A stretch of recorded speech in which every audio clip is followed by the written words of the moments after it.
छात्रेभ्यः नमो नमः। आज की कक्षा में पुनः आप सभी का बहुत बहुत स्वागत है। मैं सुदर्शन जैन, माध्यमिक शिक्षक, शासकीय हाई स्कूल डुंगासरा, जिला सागर, मध्य प्रदेश।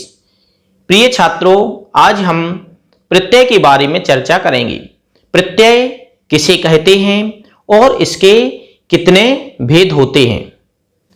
प्रारंभ करते हैं प्रत्यय परिभाषा। यह शब्दः धातो प्रातिपदिकस्य व अन्ते संयुज्य विशेषार्थस्य बोधं कारयति सः प्रत्ययः। अर्थात यह मतलब जो शब्द धातु व मतलब अथवा प्रातिपदिकस्य प्रातिपदक के अंत में संयुज्य मतलब लगकर विशेषार्थ से विशेष अर्थ का बोधम कार्यति बोध कराते हैं सह प्रत्यय, उन्हें प्रत्यय कहते हैं, वह प्रत्यय कहलाते हैं। प्रत्यय कौन कहलाते हैं? जो शब्द धातु या प्रातिपदिक के अंत में संयुक्त अर्थात लग जाते हैं, अर्थात धातु प्रातिपदिक इत्यादि के जो पीछे लगकर उसके अर्थ का विशेष अर्थ बोध कराते हैं, अर्थात विशेष अर्थ का जो बोध कराएं उन्हें हम प्रत्यय कहते हैं। जैसे एक उदाहरण लिया, मोहना खादति, मोहन खाता है, लट लकार का है। अब दूसरा वाक्य मोहना पाठम पठति, मोहन पाठ पढ़ता है। तो इसको हम एक वाक्य बनाते हैं, मोहिना खादित्वा पाठम पठति, मोहन खाकर पाठक को पढ़ता है, अर्थात मोहन खाना भी खाता है और खाकर क्या करता है? पाठ को पढ़ता है। तो जो यहां पर त्वा प्रत्यय दिख रहा है, तो इस प्रकार विशेष अर्थ का उसने बोध करा दिया, अर्थात खाकर पाठ को पढ़ता है। इस प्रकार अब हम देखें प्रत्यय कितने प्रकार के होते हैं। प्रत्यय के 5 भेद हैं। सुप प्रत्यय, तिंग प्रत्यय, कृत प्रत्यय, तद्धित प्रत्यय और स्त्री प्रत्यय। अब सुप प्रत्यय इसको हम संक्षिप्त में बोल सकते हैं सुप, तिंग, कृत, तद्धित, स्त्री। तो सुप प्रत्यय किसे कहते हैं? सुप प्रत्यय वो प्रत्यय कहलाते हैं जिनसे शब्द रूपों का निर्माण होता है। इससे क्या बनता है? शब्द रूप। तिंग प्रत्यय जैसे सु, औ, जस, अम और षष्टाभ्याम भिस, इस प्रकार संस्कृत में एक सूत्र है, उससे शब्द रूपों का निर्माण होता है। तिंग प्रत्यय से धातु रूपों का निर्माण होता है। एक सूत्र है संस्कृत में तिप्तस झी, सिप्तस्था मिब्बस, मस्तातम झा इत्यादि एक सूत्र है। तो इससे धातु रूपों का निर्माण होता है। ध्यान रखना, सुप प्रत्ययों से शब्द रूपों का निर्माण होता है और तिंग प्रत्यय से धातु रूप का निर्माण होता है, अर्थात धातु रूप के निर्माण में तिंग प्रत्यय सहायक होते हैं। अब देखें कृत प्रत्यय, तद्धित और स्त्री, इनको आज हम विशेष रूप से पढ़ेंगे। कृत प्रत्यय कौन है?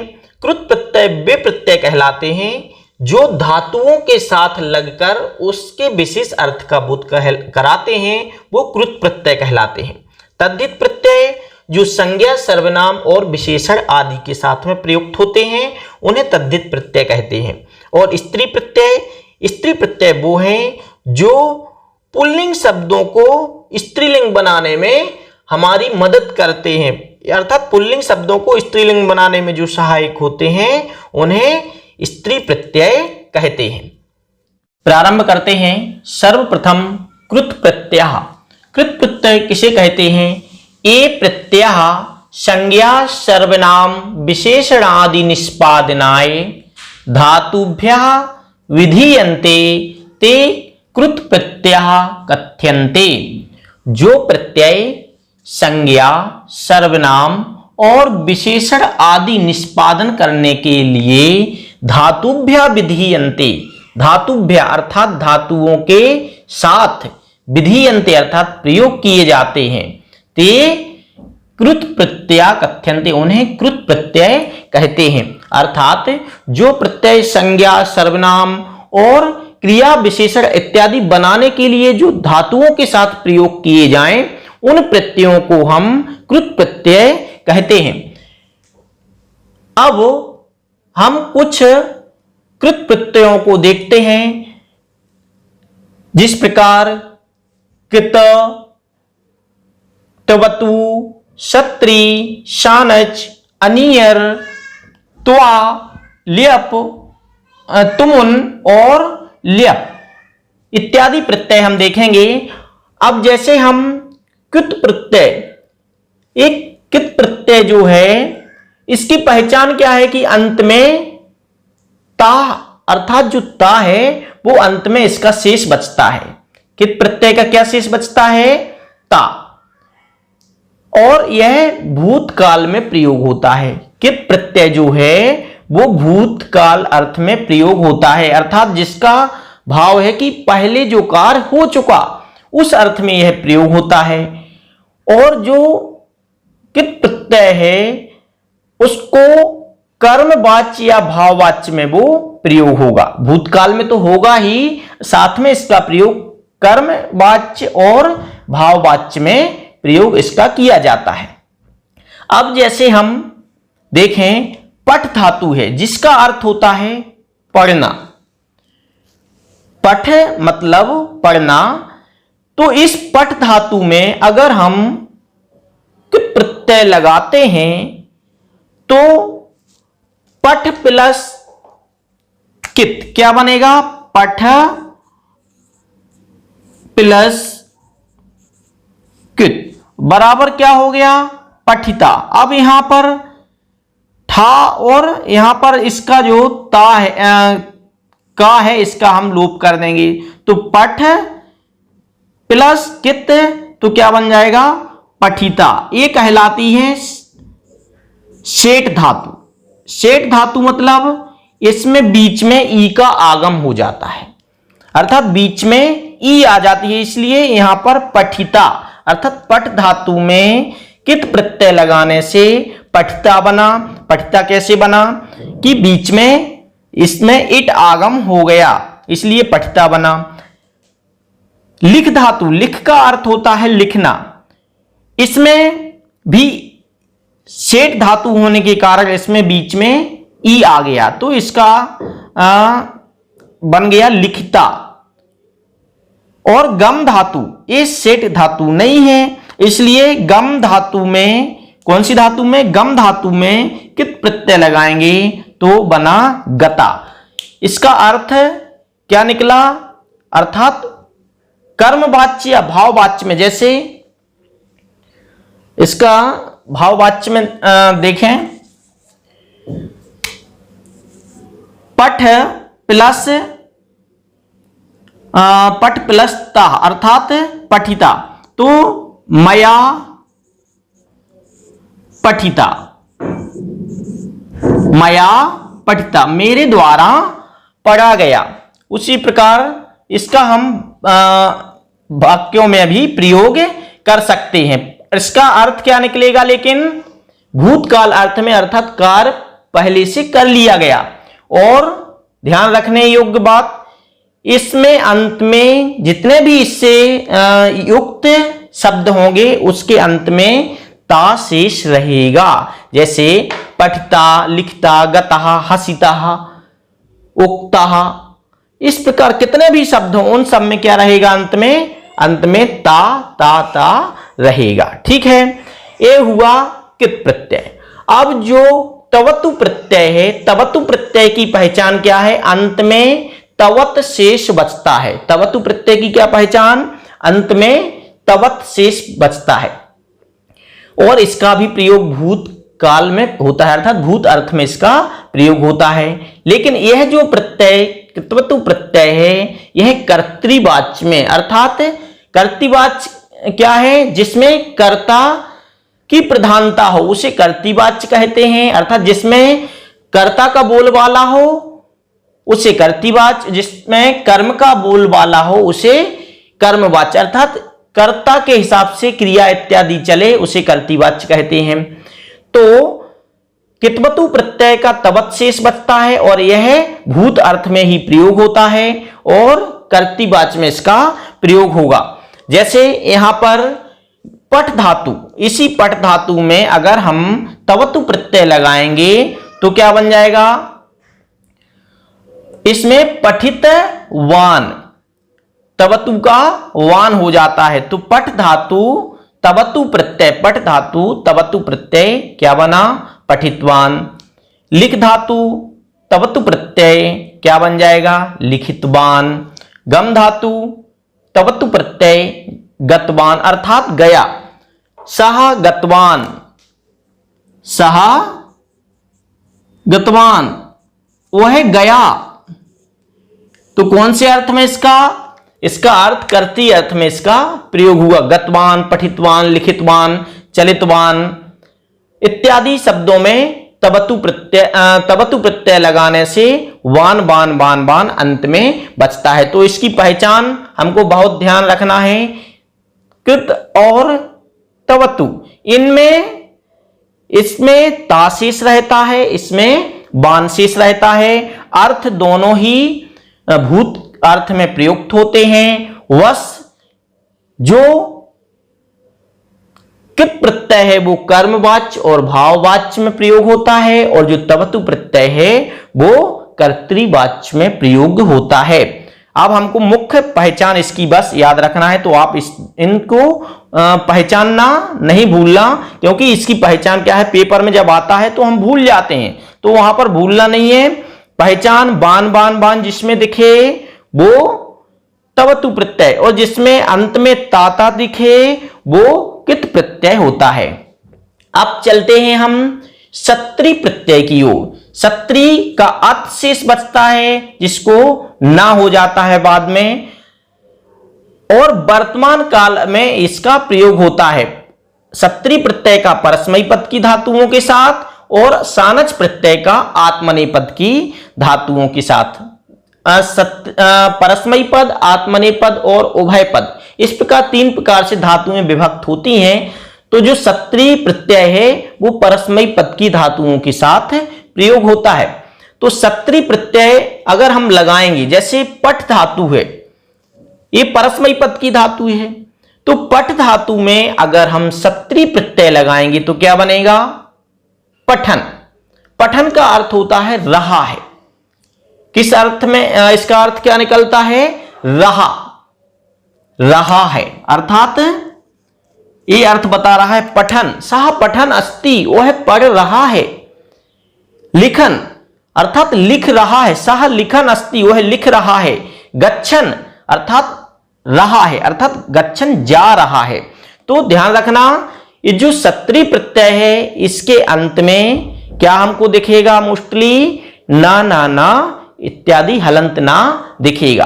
और जो सानच प्रत्यय है ध्यान रखना ये परस्मयी पद की धातुओं के साथ प्रयुक्त होता है और ये जो है सानच है वो आत्मनेपद पद की धातुओं के साथ प्रयुक्त होता है। तो वर्ध धातु सानच प्रत्यय क्या बन जाएगा, वर्धमाना। वर्ध धातु जो है आत्मनेपद की है, इसमें सानच लगाएंगे तो वर्धमाना अर्थात बढ़ता हुआ। कंपमाना, कंप प्लस सानच कंपमाना अर्थात कांपता हुआ, इसका अर्थ निकलता है हुआ, अर्थात निरंतरता का द्योतक है। वर्धमाना बढ़ता हुआ, कंपमाना कांपता हुआ। अनियर प्रत्यय, अनियर प्रत्यय जिसका अनीय शेष रहता है, अर्थ चाहिए निकलता है और यह कर्मवाच्य और भाववाच्य में प्रयुक्त होता है। जैसे हम धातु बोही धातु ले रहे हैं, पट धातु में अनियर प्रत्यय, अनियर प्रत्यय लेंगे तो अर्थ क्या निकलेगा, पठनीयम अर्थात पढ़ना चाहिए। क्या निकलेगा, मया पठनीयम, मया लेखनीयम, मुझे लिखना चाहिए, मेरे द्वारा लिखा जाना चाहिए। गमनीयम जाना चाहिए, अर्थात किस अर्थ में निकला, चाहिए अर्थ में। और पठ धातु कोई भी धातु हो, पठ धातु में अनियर लगाएंगे पठनीयम, लिख धातु लेखनीयम और गम धातु गमनीयम। इस प्रकार हम यह अनियर प्रत्यय समझ सकते हैं कि जिसके अंत में नियम नियम नियम इस प्रकार आए वो अनियर प्रत्यय है। त्वा प्रत्यय क्या है? त्वा प्रत्यय की विशेषता अंत में त्वाशेष रहता है, अर्थ निकलता है कर, और यह अव्यय होता है, इसके रूप नहीं चलते। जैसे पठित्वा, पठ धातु में त्वा प्रत्यय लगाएंगे तो पठित्वा अर्थात पढ़कर, लिख धातु में त्वा प्रत्यय लिखित्वा अर्थात लिखकर, अहम पठित्वा खादामि, मैं पढ़कर, जैसे वाक्य में अहम पठित्वा खादामि, मैं पढ़कर खाता हूं, अहम पठित्वा खादामि अर्थात मैं पढ़कर खाता हूं। तो इस प्रकार जो शब्द बनते हैं उसमें त्वा प्रत्यय, भाव क्या आता है? भाव आता है कर, अर्थात वह काम पूरा करके आगे की क्रिया में करता हूं, तो ये त्वा प्रत्यय है। तुमुन प्रत्यय क्या है विशेषता? इसके अंत में तुम शेष बचता है, अर्थ निकलता है के लिए, गंतुम जाने के लिए। जैसे पठ धातु में तुमुन प्रत्यय लगाएंगे तो पठितुम, तुम का अर्थात के लिए, पठितुम पढ़ने के लिए, लिखतुम लिखने के लिए, गंतुम जाने के लिए, वक्तुम बोलने के लिए, हसितुम हंसने के लिए। इस प्रकार कोई भी धातु हो उसमें हम ये प्रत्यय लगाएंगे तो क्या हो जाएगा? तुम युक्त शब्द बन जाएगा। अब देखें हम ल्यप प्रत्यय। ल्यप प्रत्यय में की विशेषता है कि ल्यप प्रत्यय के पहले उपसर्ग होता है, धातु के पहले उपसर्ग होता है। ध्यान रखना, ल्यप प्रत्यय धातु के पहले उपसर्ग होता है और अंत में जो है वो या शेष बचता है। अंत में क्या शेष रहता है? या शेष रहता है। अर्थ निकलता है कर या करके निकलता है। धातु से पहले सबसे अच्छी पहचान है इसकी कि धातु से पहले जिसमें अगर उपसर्ग है वो निश्चित ही ल्यप प्रत्यय का उदाहरण होगा। और फिर भी अगर समझ में ना आए तो यहां पर या अंत में या देख लेना चाहिए कि जिसके अंत में या है वो ल्यप प्रत्यय का उदाहरण होगा।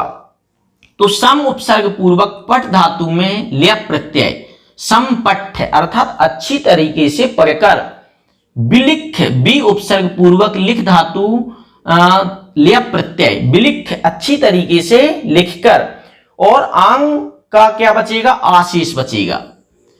आंग पूर्वक गम धातु ल्यप प्रत्यय आगत्य अर्थात आकर। इस प्रकार कृत प्रत्यय और एक तिन प्रत्यय भी है। तिन का जैसे धातु के लिए कृ धातु है, उसको अगर हम तिन प्रत्यय लगाएंगे तो कृति इत्यादि शब्द बनाने के लिए तिन प्रत्यय का प्रयोग किया जाता है। अब चलते हैं हम तद्धित प्रत्यय की ओर। तद्धित प्रत्यय किसे कहते हैं?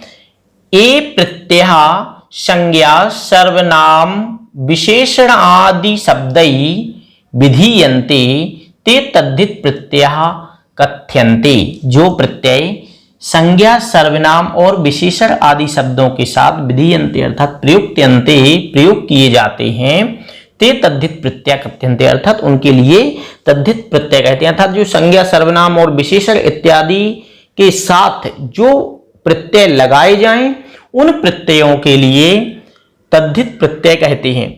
जैसे कुछ तद्धित प्रत्ययों के इधर तद्धित प्रत्यय यहां पर दिए हुए हैं, उन तद्धित प्रत्ययों को देखते हैं। जैसे मतुप प्रत्यय है, मतुप का मत शेष बचता है, अर्थ क्या निकलता है? बाला अर्थात उससे युक्त।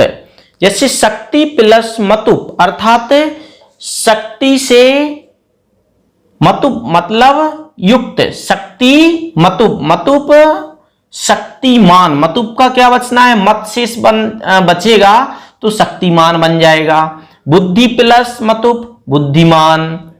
इस प्रकार तो जिसके अंत में मतुप प्रत्यय, शक्ति में मतुप प्रत्यय लगाएंगे तो शक्तिमान बन जाएगा। अर्थ क्या निकलता है? शक्ति वाला या शक्ति से सहित। बुद्धि मतुप बुद्धिमान अर्थात बुद्धि से सहित। उसी प्रकार एक बतु प्रत्यय भी होता है, उसमें गुणवान, ज्ञानवान इत्यादि उसमें भाव निकलता है। तो ये मतु प्रत्यय, इन्हीं प्रत्यय में इन शेष बचता है, अर्थ निकलता है बाला। जैसे ज्ञान प्लस इन्हीं, ज्ञान में इन्हीं प्रत्यय लगाएंगे तो ज्ञानिन बन जाएगा। ज्ञानिन मतलब ज्ञानी, अर्थात जो ज्ञान से सहित है उसे उसमें ज्ञानी शब्द बन गया। उसी प्रकार गुणिन, गुण प्लस इन्हीं, यहां पर हमने लिखा है, वहां पर नहीं प्रयुक्त किया, तो ज्ञान प्लस इन्हीं तो क्या बन जाएगा, ज्ञानी। उसी प्रकार गुणी, तो गुण प्लस इन्हीं क्या बन जाएगा, गुणी। ठक, ठक प्रत्यय भाव अर्थ में प्रयुक्त होता है। जैसे धर्म में धर्म शब्द है, इसमें हमने ठक प्रत्यय लगाया तो क्या बन जाएगा, धार्मिका, अर्थात जो धर्म से सहित है उसे हम धर्मी के लिए धार्मिक कह सकते हैं। ऐतिहासिका, इतिहास प्लस ठक ऐतिहासिका हो जाएगा, ऐतिहासिका। और इसी प्रकार बहुत सारे शब्द हम बना सकते हैं। सामाजिका, न्यायिका। अब देखें तौ प्रत्यय, तौ प्रत्यय में त्वम शेष रहता है, तो इन प्रत्ययों को पढ़ने से हमें क्या समझ में आएगा। जैसे हमने बुद्धिमान शब्द देखा, बुद्धिमान, तो उसका हमें अर्थ समझने के लिए हमें इन प्रत्ययों को समझना पड़ेगा। तो मतु प्रत्यय तुरंत समझ जाएंगे, बुद्धिमान या शक्तिमान, इसका अर्थ क्या होगा, शक्ति से सहित, उसके लिए शक्तिमान। अब जैसे धर्म, ठक प्रत्यय ऐतिहासिका, अर्थात इतिहास पुराना, बहुत पुराना, अर्थात इतिहास से जो सहित है उसे ऐतिहासिका, धर्म से जो सहित है उसे धार्मिका। तौ प्रत्यय का त्वम शेष बचता है, त्वम प्रत्यय। जैसे लघु शब्द में हमने तौ प्रत्यय लगाया, तौ का क्या बचेगा, त्वम शेष बच जाएगा, अर्थात लघुत्वम। लघुत्वम मतलब छोटे से छोटा, हल्का। गुरुत्वम, गुरुत्वम अर्थात वेट में वजनदार, लघुत्वम हल्का और गुरुत्वम भारी। तो तरल प्रत्यय का त्रा शेष बचता है। जैसे बहुत्र, सर्वत्र, अन्यत्र, इस प्रकार के शब्दों में जहां पर त्रा दिखाई दे रहा है वहां पर तरल प्रत्यय है, तरल प्रत्यय का त्रा शेष बचता है। एक बार संक्षिप्त में देख लें, मतु प्रत्यय का मत शेष बचता है, अर्थ बाला होता है। इन्हीं प्रत्यय में इन लगता है, ज्ञानी, ज्ञानिन, ध्यानी, मुनि इत्यादि, गुणी इत्यादि शब्दों में इन्हीं। ठक प्रत्यय ऐतिहासिका, ऐतिहासिका, धार्मिका इत्यादि, राजनैतिका इत्यादि शब्द। तौ का त्वम शेष बचता है, लघुत्वम, गुरुत्वम, और तरल का त्रा शेष बचता है, बहुत्र, सर्वत्र, अन्यत्र इत्यादि। अब चलते हैं हम स्त्री प्रत्यय की ओर। स्त्री प्रत्यय किसे कहते हैं, ये प्रत्यय पुल्लिंग शब्देभ्यः स्त्रीलिंग शब्द रचनायै विधीयन्ते ते स्त्री प्रत्यय कथ्यन्ते। जो प्रत्यय पुल्लिंग शब्देभ्यः, पुल्लिंग शब्दों को स्त्रीलिंग शब्द रचनाएं, स्त्रीलिंग शब्द रचना के लिए विधीयन्ते या प्रयुज्यन्ते या प्रयोग किए जाते हैं, ते स्त्री प्रत्यय कथ्यन्ते, उन्हें स्त्री प्रत्यय कहते हैं। अर्थात ऐसे प्रत्यय जो पुल्लिंग शब्दों को स्त्रीलिंग बनाने में हमारी सहायता करें उन्हें हम स्त्री प्रत्यय कहते हैं। जैसे टाप, टाप जो है इसमें टाप का आ शेष बचता है। इसमें जैसे अज मतलब होता है बकरा, इसमें अगर हम टाप प्रत्यय लगाएंगे तो टाप का क्या शेष आ जाता है, आ, तो यहां पर अजा मतलब हो जाएगी बकरी। उसी प्रकार बालक प्लस टाप तो यहां बालिका होना चाहिए, लेकिन यहां बालिका। हाँ, तो नियम है, अगर अंत में अक आता है तो अक के स्थान पर इक हो जाता है, अक के स्थान पर इक, तो बालिक क्या इधर लग जाएगा, इक लग जाएगा, तो वालिक अर्थात वालिक। अब टाप का आ हो जाएगा तो बालिका। ठीक है, तो यहां पर अजा और भी बहुत सारे, बाला, अनेक शब्द बन सकते हैं। तो जिसके अंत में पुल्लिंग शब्द जैसे राम का रमा हो जाएगा, तो इस प्रकार बालिका टाप, बालक प्लस टाप बालिका। तो इस पुल्लिंग शब्दों को स्त्रीलिंग बनाने में टाप प्रत्यय। अब गीप प्रत्यय का भी प्रयोग होता है स्त्रीलिंग बनाने के लिए। गीप प्रत्यय कहां लगता है, उसकी कुछ विशेषताएं हैं। जैसे गीप प्रत्यय री और ना अंत में हो, जहां पर री और ना अंत में हो, तो जैसे अंत में री है और ना, अर्थात यहां पर ना अंत में है, ऐसी जगह क्या होता है, गीप प्रत्यय लगेगा। पहले शर्त क्या है, री और ना अंत में हो, तो कर्तरी में री है और इधर ना है, तो यहां पर कर्तरी प्लस गीप, तो गीप की ई लग जाएगी, तो यहां पर कर्तरी बन जाएगा। ता और रा मिलाकर त्रा बनता है, इसलिए यहां पर कर्तरी हो गया। गुणिन प्लस गीप गुणनी, ठीक है ना, इधर ई की मात्रा लग जाएगी गुणनी। अब दूसरा नियम क्या है, कर और टिदंत अंत में हो, कर अंत में हो और ट अंत में हो, ऐसे शब्दों में गीप प्रत्यय लगेगा। जैसे भोग कर, इसमें गीप लगा देंगे तो भोग करी। देवट, देवट अर्थात देव, देव शब्द को मुख्य शब्द देवट है, तो देवट शब्द में गीप लगा देंगे तो देवी बन जाएगा। त्रिलोक प्लस, हाँ इधर द्विगु समासांत, अर्थात द्विगु समासांत त्रिलोकी पंचवटी, तो त्रिलोक प्लस गीप त्रिलोकी, पंच प्लस गीप पंचवटी। तो ऐसे शब्द जहां पर द्विगु समास हो वहां पर गीप प्रत्यय लगेगा।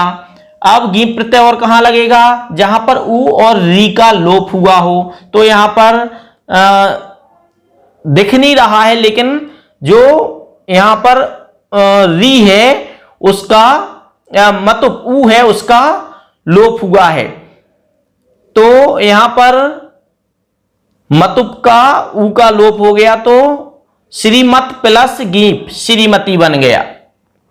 यहां पर भू का भो भाव इत्यादि होकर भवती बन गया, अर्थात यहां पर उ है लेकिन दिख नहीं रही है। उसी प्रकार प्रथम अवस्था का बोध कराने वाले शब्दों में भी गीप प्रत्यय होगा। जैसे कुमार प्रथम अवस्था का बोध करा रहा है, किशोर प्रथम अवस्था का बोध करा रहा है, तो कुमार प्लस गीप कुमारी, किशोर प्लस गीप किशोरी इत्यादि बनेंगे। गीस प्रत्यय, गीस प्रत्यय अकारांत जातिवाचक शब्दों के साथ गीस प्रत्यय लगता है। जैसे मानुष प्लस अकारांत अंत में आ हो और जातिवाचक हो, तो मानुष प्लस गीस मानुषी, महिष प्लस गीस महिषी। अब उकारांत गुणवाचक मृदु अंत में उ है और ऐसे शब्दों में और गुणवाचक भी है, तो गीस प्रत्यय लग जाएगा। मृदु प्लस गीस मृदवी, पटु प्लस गीस पटवी इत्यादि अनेक शब्द बन सकते हैं। गीन प्रत्यय का एक सूत्र है निरि नरोश्चय, अर्थात निरि और नर शब्द में गीन प्रत्यय होता है, तो नारी इत्यादि और भी बहुत सारे शब्द बन सकते हैं। इस प्रकार छात्रों आज हमने प्रत्यय के बारे में संक्षेप में पढ़ा। नमो नमः।